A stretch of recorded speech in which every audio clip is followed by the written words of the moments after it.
Assalamualaikum warahmatullahi wabarakatuh. Salam sejahtera bagi kita semua. Halo. Kenalin, kami dari kelompok 6 mata kuliah Sistem Informasi Akuntansi kelas K. Pada kesempatan kali ini kami akan mempresentasikan hasil diskusi kelompok kami mengenai Sistem Documentation Techniques. Nah, untuk itu selamat menonton dan semoga bermanfaat teman-teman. Bye-bye. Perkenalkan, nama saya Nadina Salsabila dengan NPM akhir 205. Perkenalkan, saya Egidia Renata Borupasaribu dengan NPM 23013010210. Perkenalkan, nama saya Adinda Ekawati dengan NPM akhir 213. Hai semuanya, perkenalkan saya Azizah Ramadhani Effendi dengan NPM akhir 215. Nama saya Arini dengan NPM 218. Perkenalkan, nama saya Fatura Nur Hasanah dengan NPM akhir 225. Baik, pada kesempatan kali ini kita akan membahas yang pertama itu Business Process Diagram atau BPD, di mana BPD itu adalah cara visual untuk menggambarkan berbagai langkah atau aktivitas dalam proses bisnis. Jadi BPD itu secara singkatnya atau secara kiasan itu sama seperti ilustrasi dalam menjelaskan suatu proses bisnis. Contohnya itu ada banyak aktivitas dalam siklus pendapatan. Di antaranya adalah menerima pesanan, memeriksa kredit pelanggan, memverifikasi ketersediaan inventaris, dan mengonfirmasi penerimaan pesanan pelanggan.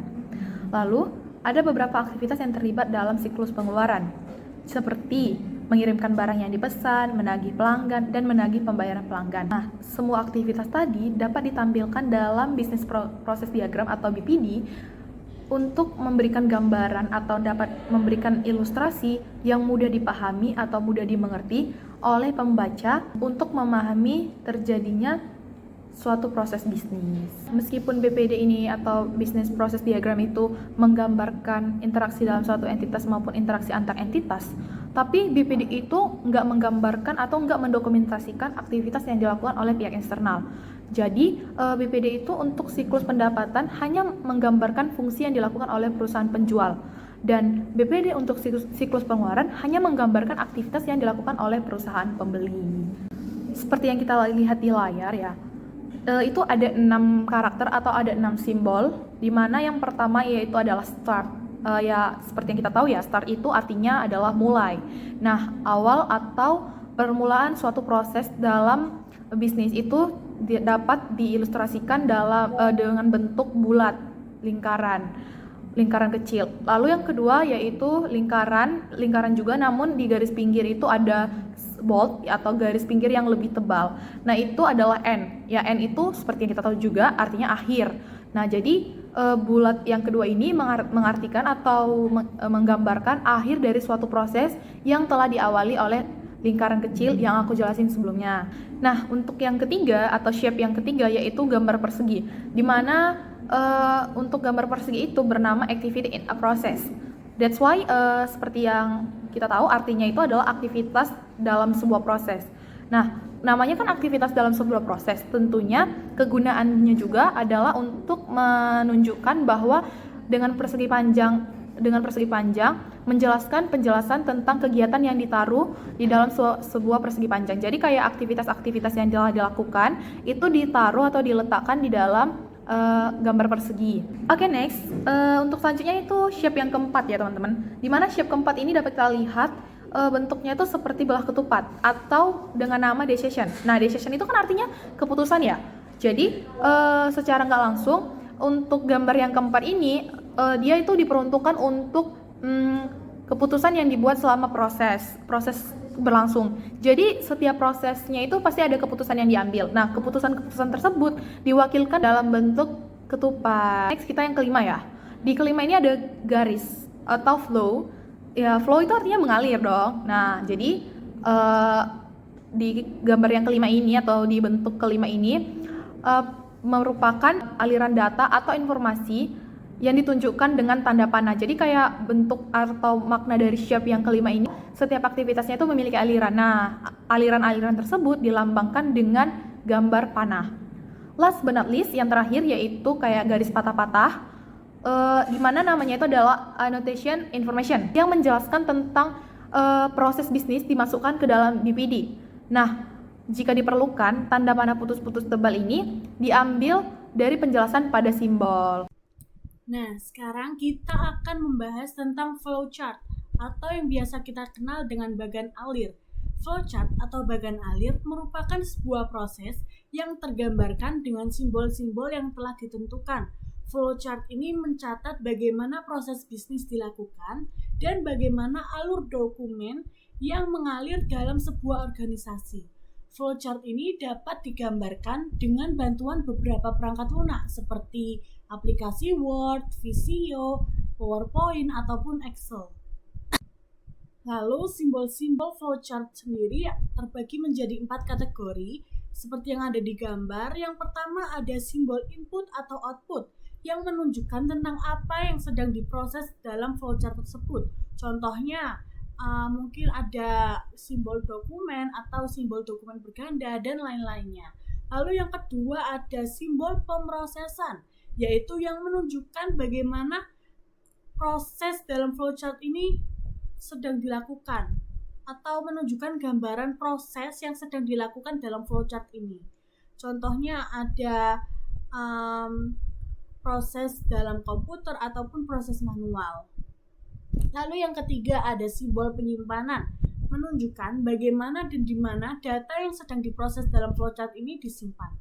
Lalu yang terakhir ada simbol aliran atau simbol-simbol lainnya yang menunjukkan arah alur proses, di mana diagram dimulai dan juga berakhir, serta simbol-simbol lainnya yang berkaitan dengan keputusan atau catatan tambahan yang perlu ditambahkan dalam flowchart tersebut. Lalu ada types of flowchart. Ada dokumen flowchart dan sistem flowchart. Kalau dokumen flowchart itu dikembangkan untuk menggambarkan aliran dokumen dan data di antara area-area tanggung jawab dalam sebuah organisasi. Kalau sistem flowchart itu menggambarkan hubungan antara input, pemrosesan, penyimpanan, dan juga output dari sistem. Nah, di sini ada contoh dari dokumen flowchart untuk sistem penggajian. Bisa dilihat di ini ya gambarnya. Mulai dari payroll, terus ada account payable, lalu ada management, dan juga yang terakhir adalah general ledger, kayak gitu. Materi selanjutnya akan dijelaskan oleh rekan saya. Baik, selanjutnya ada program flowchart. Program flowchart bisa disebut dengan bagian alir program. Diagram alir program menggambarkan urutan operasi logis yang dilakukan oleh komputer dalam menjalankan suatu program. Nah, ini ada 2 flowchart. Kita bisa lihat dimulai dari yang kiri dulu. Sales terminal itu ada 2 bagian, bisa dengan input sales data atau display sales data. Lalu setelah itu diproses, diedit sales data and print customer side. Nah, itu bisa diproses lagi dan juga bisa menghasilkan output yang berupa customer side. Kalau diproses lagi nanti diupdate database-nya dan akan dimasukkan ke beberapa tahapan, bisa di akun receivable database, bisa di inventory database, sales or marketing database, dan juga general ledger. Nah, nanti semua itu tuh akan inquiry processing system akan diproses gitu dan menghasilkan output yang berupa customer account status, inventory status, dan juga sell analysis. Lalu di flowchart yang kanan ini ada sistem flowchart dan program flowchartnya. Kita kalau misal input data itu diproses dulu, itu setelah diproses bisa diproses lagi dan bisa langsung disimpan di storage. Kalau diproses lagi itu bisa menghasilkan langsung outputnya, dan juga diproses tuh ke program flowchartnya. Misal dari proses yang tadi itu kita enter dan edit input data. Kalau lalu setelah itu jika ada if condition is met, kalau iya nanti ada perform calculation and update record, dan itu langsung ke update database. Nah kalau tidak, nanti kembali ke awal lagi ke enter and edit input data. Selanjutnya, saya akan menjelaskan tentang data flow diagram atau DFD. DFD ini menggambarkan aliran data dalam suatu organisasi secara grafis. DFD ini menggunakan 4 simbol yang ditunjukkan pada gambar. Di gambar ini ada 5 simbol, tapi yang menjadi utamanya adalah 4 simbol di atas, di mana simbol terakhir ini adalah pengendalian internal. Pengendalian internal ini akan dijelaskan lebih lanjut pada bab selanjutnya. Saya akan jelaskan mulai simbol yang pertama, yaitu simbol berbentuk kotak atau persegi 4, dinamakan dengan sumber dan tujuan data, di mana sumber data dan tujuan data adalah entitas yang mengirim atau menerima data yang digunakan atau dihasilkan oleh suatu sistem. Suatu entitas dapat menjadi sumber dan tujuan. Lalu simbol yang kedua ini berbentuk panah melengkung, dinamakan dengan aliran data. Jadi aliran data yang masuk atau keluar dari suatu proses digambarkan dengan garis lengkung atau lurus dengan panah. Aliran data juga adalah pergerakan data antara proses, penyimpanan, sumber, ataupun tujuan.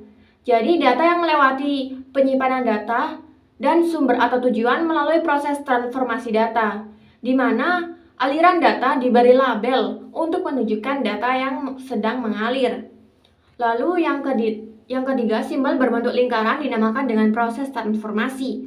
Proses yang mengubah data dari input menjadi output direpresentasikan dengan lingkaran, di mana lingkaran ini sering disebut gelembung. Lalu simbol yang keempat, 2 garis horizontal ini dinamakan dengan penyimpanan data. Penyimpanan data adalah tempat dari data yang awalnya dialirkan disimpan. Jadi DFD ini tidak menunjukkan media penyimpanan secara fisik seperti server ataupun kertas yang digunakan untuk menyimpan data. Selanjutnya, saya akan membahas tentang contoh atau penerapan dari DFD. Jadi, dapat dilihat pada gambar yang A itu data source atau sumber data, di mana sumber data ini dialirkan dengan data flow B atau menjadi input dari proses C. Proses C lalu mengeluarkan output berupa data flow D atau aliran data D dan masuk ke proses F, dan juga proses C mengeluarkan output berupa data flow E yang masuk ke data tujuan atau data destination C, di mana pada proses F akan mengeluarkan 2 output. Output yang pertama itu aliran data I, di mana aliran data ini akan masuk ke data tujuan K. Dan untuk aliran data G atau data flow G akan masuk ke data store atau data toko, di mana data toko ini akan mengalirkan data ke proses F lagi. Nah, untuk gambar selanjutnya adalah contoh DFD untuk proses pembayaran pelanggan. Jadi dapat lihat customer atau pelanggan digambarkan oleh A, lalu aliran datanya berupa pembayaran pelanggan atau customer payment, di mana ini akan menjadi input untuk proses payment, di mana output dari proses payment atau bagian C adalah remittance data dan deposit, di mana di aliran remittance data akan menjadi input untuk update receivable, dan aliran data berupa deposit akan menjadi input untuk bagian bank atau C. Untuk bagian proses update receivable akan mengeluarkan 2 output, yaitu output G dan output I. Output I itu berupa receivable information atau informasi piutang.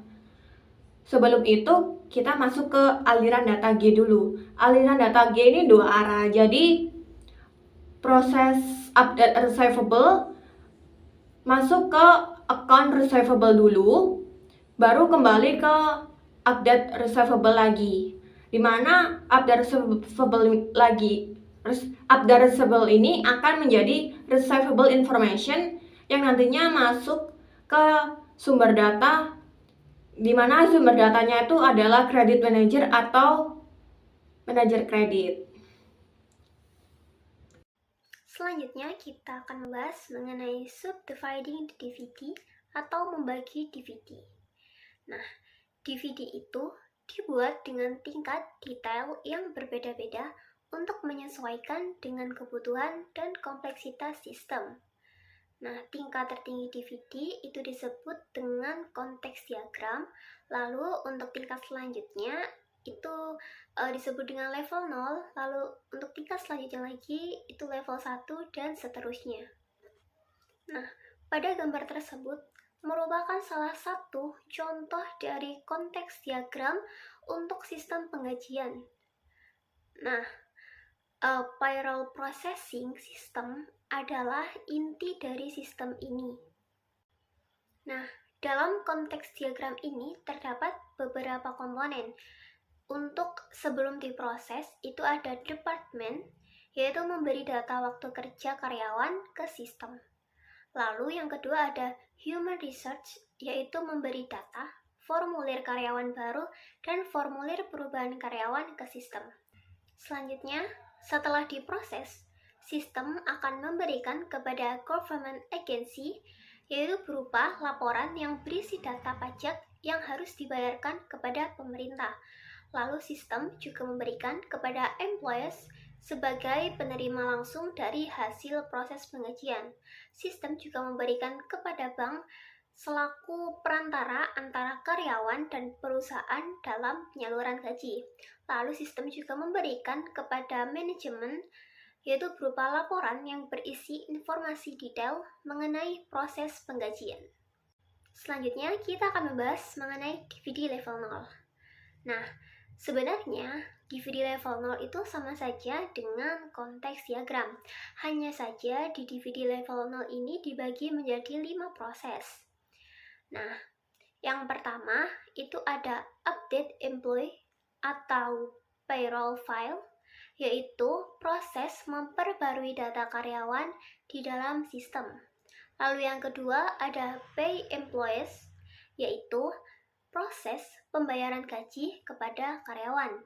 Lalu yang ketiga ada prepare reports, yaitu proses pembuatan laporan penggajian. Lalu yang keempat ada pay tax, yaitu proses pembayaran pajak ke pemerintah. Lalu yang kelima ada update general ledger, yaitu proses memperbarui buku besar umum dengan transaksi penggajian.